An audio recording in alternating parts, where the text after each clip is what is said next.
Assalamualaikum warahmatullahi taala wabarakatuh. Alhamdulillahirabbil alamin wa bihi nasta'in wassalatu wassalamu ala asyrafil anbiya'i wal mursalin sayyidina wa maulana Muhammad wa ala alihi wa sahbihi ajmain.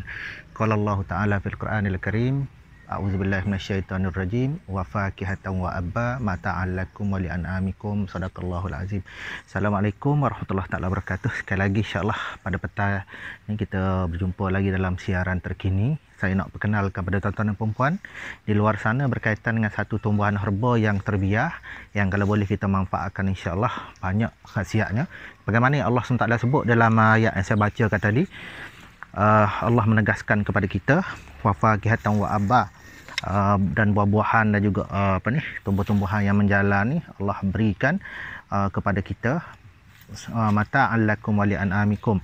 Banyak manfaat yang boleh kita gunakan untuk diri kita dan juga untuk binatang ternakan. Di hadapan saya pada ketika ni lah ni pokok ulam raja. Tapi hari ni kita tak nak cerita tentang ulam raja.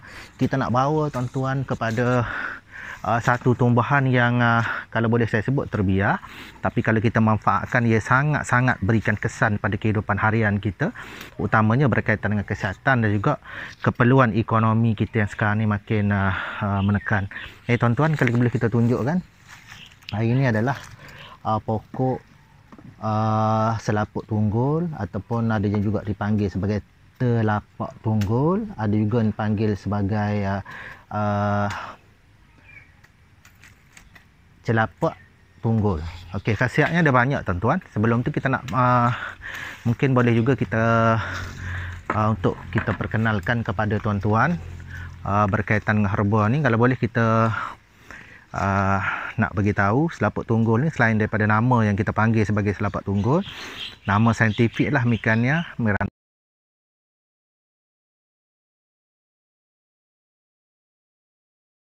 iklim tropika.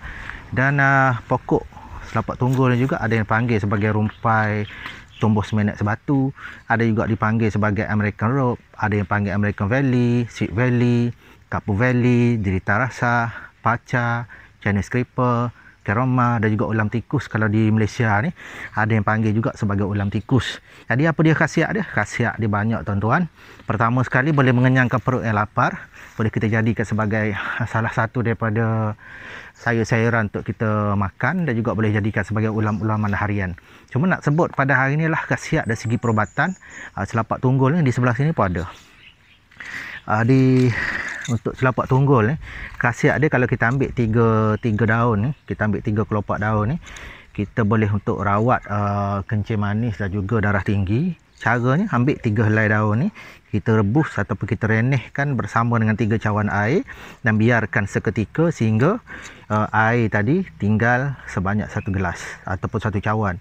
Caranya kita minum mungkin setiap pagi selepas sarapan, kita amalkan setiap hari, insya-Allah kita akan mendapat khasiat dan kita boleh melihat perubahan yang akan berlaku kepada mereka yang menghadapi kencing manis dan juga darah tinggi. Selain daripada tu tuan-tuan dan puan-puan, khasiat yang paling mustahak yang saya nak tunjuk kepada hari ini lah, pada selapak tunggul ini, sekiranya kita berada dalam keadaan ataupun situasi kecemasan, berlaku luka ataupun berlaku kecederaan pada tubuh ataupun pada bahagian luar, sebenarnya selapak tunggul ni boleh kita ambil sebagai makanan. Dia tak ada masalah, mana dia tidak ada racun.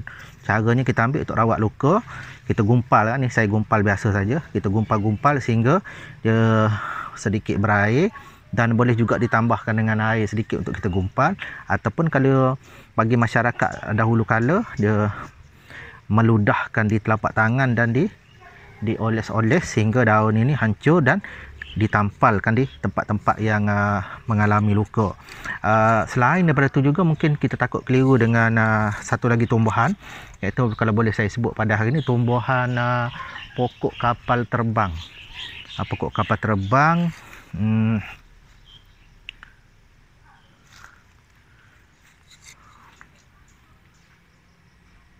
okey, kita abaikan saja pokok kapal terbang. Pokok kapal terbang beza dengan selapak tunggul ni. Kapal terbang hanya boleh digunakan untuk luaran saja. Maknanya tak boleh nak dijadikan makanan ataupun diambil secara selain daripada kegunaan luaran. Kenapa? Pokok kapal terbang ni dia mengandungi racun.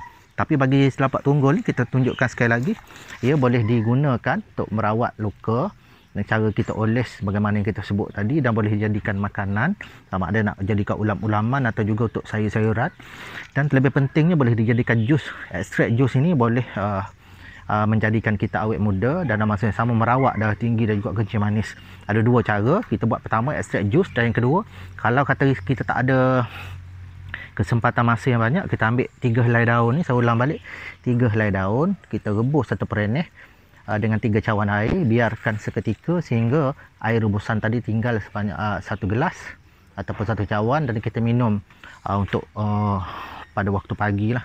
InsyaAllah boleh merawat untuk kencing manis darah tinggi, dan masa yang sama boleh jadikan ulat-ulaman. Pucuk yang di bahagian muda ni boleh kita jadikan ulat-ulaman ataupun nak jadikan salah satu daripada ramuan untuk ulat-ulaman nasi kerabu pun boleh, tak ada masalah. Jadi saya ingat itu saja perkongsian daripada saya pada hari ini. Yang baik jadikan yang baik itu kita sama-sama ambil manfaat, yang kurang menarik itu kita buang jauh-jauh, dan lebih penting adalah tuan-tuan sama-sama kita sharekan video ini, insya-Allah semoga bermanfaat kepada mereka yang lain di luar sana yang, kalau boleh saya sebut pada hari ini, kita nak bantu supaya rakan sahabat kita di luar sana pertama dapat kita bertindak di waktu kecemasan sekiranya berlaku insiden-insiden seperti luka dan sebagainya. Dan yang kedua, beralihlah kepada herba-herba berada di keliling rumah kita. Kenapa?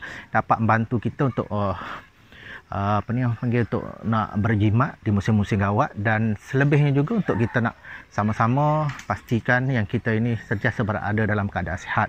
Sekadar itu saja daripada saya. Assalamualaikum warahmatullahi wabarakatuh.